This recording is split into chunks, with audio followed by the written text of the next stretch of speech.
Okay, Russell. So I was hoping we could pretend or act as if this is a business coaching session. You have people rocking up to your office for consults and stuff, people in your mastermind. Mm-hmm. So if I rocked up as like a new client or something, how would a business coaching session with you, like, what would that look like? What does it look like? How do we start? It depends if we're just met. If we just met, like, I try to figure out what in the world you do. So I kind of know what you do, which helps a lot. But I guess the biggest question is there's always a gap between where you are and where you want to be. Like, what's that gap? What's it look like? Because I know where you're at right now, where you're trying to get to, and then we can kind of figure out what's missing. Okay, so last year we did about $5.5 million in revenue. Mm-hmm. We're operating at about like 55-60% operating profit pre-tax, whatever, EBITDA, whatever the number that is. So what percentage was it? Like 55-60, something like that. And what I would love to do in the game of entrepreneurship is to go from 5 million to 10 million. And also, ideally, try and dissociate the business revenue from me having to show up and continuously film YouTube videos. Mm. So I guess those are our two main things. Grow revenue, but do it in a way that doesn't necessarily require, allows me to take a month off without the business then tanking. Yeah, for sure. Where's the revenue breakdown? Like course sales versus other stuff versus where's the 5 million come from? Yep, nice. So about 2 million-ish is from our content, which is sort of AdSense on YouTube videos and sponsorships. And the other 3 million-ish is from course sales. Okay. And so last year, the only course we had was our part-time YouTuber Academy, which is just a single product. We were doing that as a live cohort for about 3 years. And then last year we switched it to Evergreen. We did a final cohort, did a big launch, did 2 million for that launch, which was nice. And so we have that as a $1,000 self-paced course now. And we also have a $5K a year kind of coaching-y program for YouTubers, our YouTuber Accelerator, where my team gives people one-on-one support for growing their channels. Mm-hmm. We think $5K for 12 months is probably way too cheap, given how much of a nightmare it is to fulfill on that. So we're now thinking of turning that. People charge for something similar. Yeah, because we were feeling like, we need to give so much value, and then we're like, crap, we've sort of signed ourselves up for this 12-month thing. So we're thinking of turning that into like $5K for 3 months, which feels a bit more reasonable. We're thinking of turning our YouTuber self-paced course into a $1,000 a year community membership type thing. We're thinking of maybe adding in a $300 product. But then a month ago, we created a new value ladder for productivity, which is the thing that I'm known for. It was a bit accidental that we ended up making all this money from YouTube, because I'm not known for the guy who teaches people how to grow on YouTube. That's not my shtick. Yeah. My shtick is how to be more productive. So we launched Productivity Lab, which is a $1,000 a year membership community. And we sold 500 spots within 48 hours, and we capped it at 500. Mm-hmm. And that's been going for a month now, and people love it, and it's great. And so we really want to scale that up, but without like diluting the quality of the community by having too many people in it. Mm-hmm. We're thinking maybe adding like a one-on-one productivity coaching offer on the back end, and maybe a sort of $300 course above, sort of at the top of the value ladder as a way of getting people in. So I just threw a lot of that at you. I don't know if any of that makes sense. 100%. Yeah. Now, right now, so basically each of those you sold during a launch, right? So you did a launch, I'm guessing that you sent emails, you're creating videos specifically for it, and then anything else is happening when you're launching those? Yeah. So we start by building a waitlist, by funneling traffic from socials and from YouTube occasionally and from my newsletter into this waitlist. We build up a waitlist, and then we do like a launch sequence, like 10 to 15 days worth of emails to that waitlist. And then that's how we do the launches when we were doing launches for our YouTuber Academy and when we did the launch for Productivity Lab. Mm-hmm. But where I'd love to get to, and I'd love to get your take on this, is for me, like launches are quite a stressful way to run a business.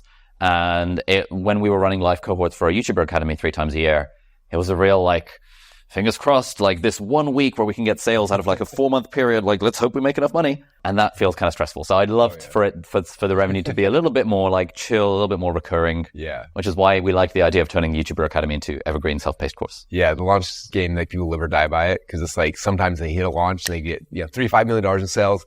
And then a year later they did launch again, and this time it hits $100,000 in sales, and like, but they built up thinking it's going to be as big as, all that kind of stuff. Mate, we had exactly that. It stresses me out. During the pandemic, the course completely like printed cash. Mm-hmm. Straight after the pandemic, it stopped printing cash, and we were like, uh-oh, all of our projections were based on this continuing to print cash. Money does not grow on trees. This was kind of bad. So I want to avoid that kind of state of affairs. Yeah. If you're not doing a launch, those sales aren't coming in. So is there Evergreen kind of working now? Or? Yeah. So we have one Evergreen product. Okay. So we have actually, if I draw it out, it might be easier. Sure. So we kind of have nice thick pens. So we have our sort of YouTube value ladder, and we have our sort of productivity stuff. So on the YouTube, we have a $1 self-paced course, which upsells people into a 1K self-paced course, which in theory gets people to apply for the 5K 12-month program. But you said apply, so you call them on the phone to sell it, or what's the process? Yeah, we had a sales guy. So they would apply, and then the sales guy would get on the call with them, and then if they were the right fit. We've closed sales for this right now because we want to revamp the offer because it was a bit much. Yeah. So this is $1 just for... it's like a YouTube for Beginners course. Okay. So roughly we get maybe, 200 sales a week of this, 200 per week. And roughly 4% of people take the upsell to the $1,000 product. And overall the $1,000 product, we get like 20 to 30 sales per week. So this is doing like 20K a week, but I'd love... And this is just Evergreen coming through. This is Evergreen, and this is currently closed because we are trying to figure out what to do. And then this is this like they buy this and it's like an upsell, like in funnel, or is this happening? Is there some other mechanism that you're selling this out? Oh, yeah. So they could either buy this directly. There's a $27 order bump. Thank you for that idea, of which maybe 30% of people take that. And then also they could just buy this directly. So a handful of sales each week trickle in from the upsell, but a bunch of sales come in directly from them just landing on the thing, because this is really aimed at complete beginners. This is how to get your first 2 videos out there. Yeah. Whereas this is more like the whole shebang, like everything about growing on YouTube. Yeah. Do you sell this through a webinar or just a VSL or a landing page? A really, really long landing page that really needs to be shorter, but that's the only way we sell this. It's like, is it copy based or video based, or like what's on the landing page? There is a video at the top, but then there's shit tons of copy. Yeah. Why do you want to make it shorter? I don't know. I just feel like it's a bit too long. Actually, interestingly, our conversion rate on this landing page is about 0.4%. Oh dear, 0.4% conversion rate on this landing page. So from person visiting landing page to sale, about 0.4%, which feels a bit low because it's mostly organic. We started doing paid a couple of months ago, and I actually don't know what the conversion rate is of like paid versus organic. So that's actually something to think about. P versus O. And then are people like... The organic side, are you have videos specifically promoting this, or every video like in your description you're pushing this, or what's... Good idea. Yeah, good point. So we have every video promoting this thing, but also I have a handful of videos on my channel that are like how to grow on YouTube. Those get evergreen traffic, and I casually mention, oh, by the way, I've got a course, and I think people are clicking on those, and we have UTM tracking, but I haven't looked at it in a while, so that's a good point.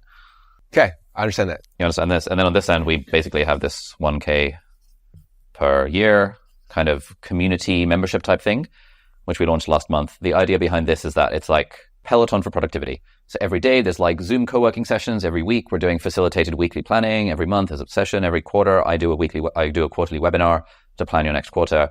We want to do in-person events and everything, and all of this is 1K a year. And at the moment we've got 500 people in this.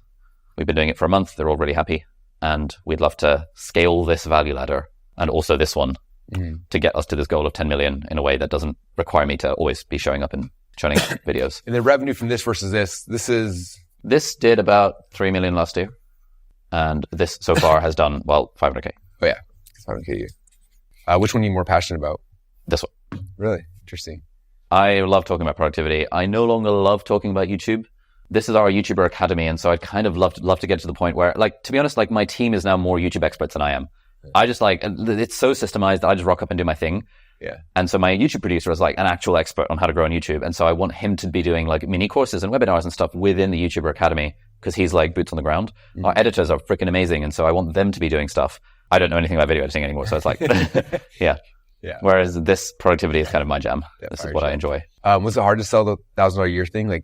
Yeah, so we had a wait list of like 30,000 people. This was, so they signed up before they knew what the price point was. And we did some post sign up segmentation and found like 70% of them were making under $2,000 a month, so they wouldn't qualify for the product anyway. But no, we sold 500 within 2 days. Mm-hmm. Within the first like 10 minutes, we got like half the spots sold. So it seemed like there was a lot of demand for this offer. But also, my whole shtick is productivity. We've got like 5.5 million subscribers for productivity, and this was the first time we've released a product other than my book, which is about productivity. So, yeah. Very cool. And then did you close down signups for that, or just... Yeah, this is not closed. Yeah. And we're building a waitlist. We've now got 50,000 on the waitlist for this. But again, like our post thingy segmentation is a bit dodge. So I don't exactly know how many of them would actually qualify to buy this product. Yeah. You're making them qualify by how much money they make, or by what? One of the questions is how much money do you make? And that's helpful. Do you only sell to people who qualify, or do you sell to anybody? As in, we sell to anyone, but it's more like it's a low friction sale. They can just sign up. But I'm assuming that if someone makes less than 2K a month, they're not going to buy this. You'd be blown away. Really? 100%. I'm also assuming that if like they're outside of the US, the UK, and Europe, they're also not going to buy the thing, which kind of broadly holds true. Like 70% of our customers are US. Average age is 38. They all have jobs / are entrepreneurs. Yeah. I'm going to tell you a funny story about Hormozy. So when Hormozy shifted from going out and doing gym launches for people, he started selling the license to his product. The very first phone sale he did, he sold it for $6K. And the guy was like, done. And he's like, oh. So then the next call, he's like, it's $8K. And the guy's like, done. He's like, oh. So the next guy is like 10. He kept going up till eventually it landed, I think it was like $36,000 a year to sign up. But the crazy is the average gym owner only takes home $25,000 a year. So they were paying more than their yearly take home for this thing because they believed it was going to help them to make more. So anyway, just from a pricing standpoint, like people will buy what they want, not what they necessarily can afford or need. And price elasticity is huge, especially on something like this, where if you have someone launch a YouTube channel, how much money a year could or should they be making off of a YouTube channel? Oh, if it's big, then stupid numbers. Yeah. But for an average person, like someone who's like, the person who's coming in here and starting, like, what do you think year one? Like nothing. I think for beginners to YouTube, YouTube is not a make money scheme. Mm-hmm. It's only a make money scheme for a very small number of people.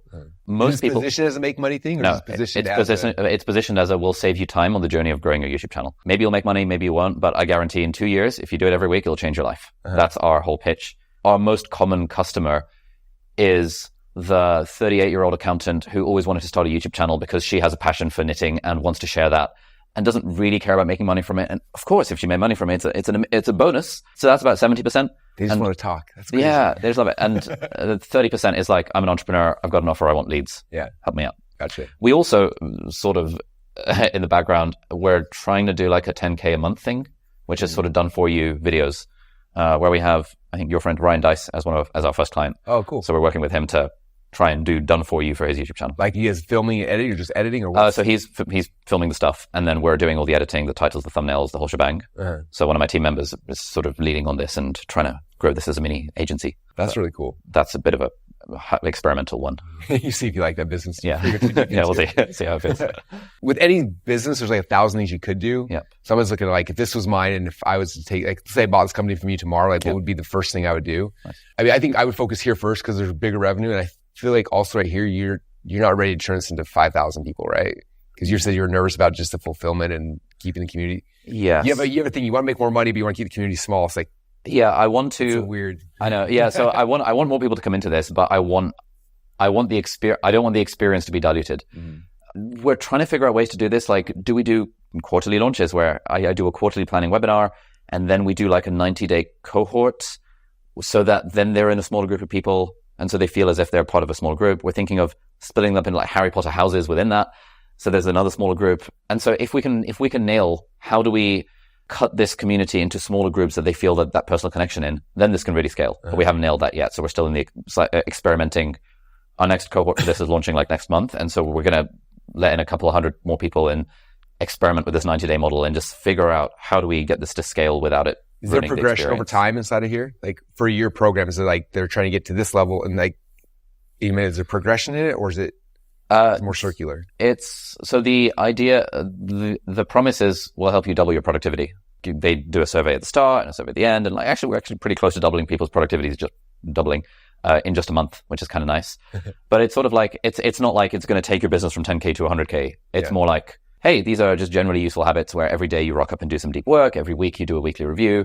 And it's just a thing that keeps on going. But is there stuff where like, the reason I'm asking is like, cause I don't want to solve this problem if there's like a progression. It's like, okay, someone comes into this and they're going to go through this and then they're going to graduate or get a certificate or something, right? They've accomplished this. Now they're going to move to the next step. And like, there's milestones. Is there milestones that someone can progress through or is it more circular? Where it's just like, you keep.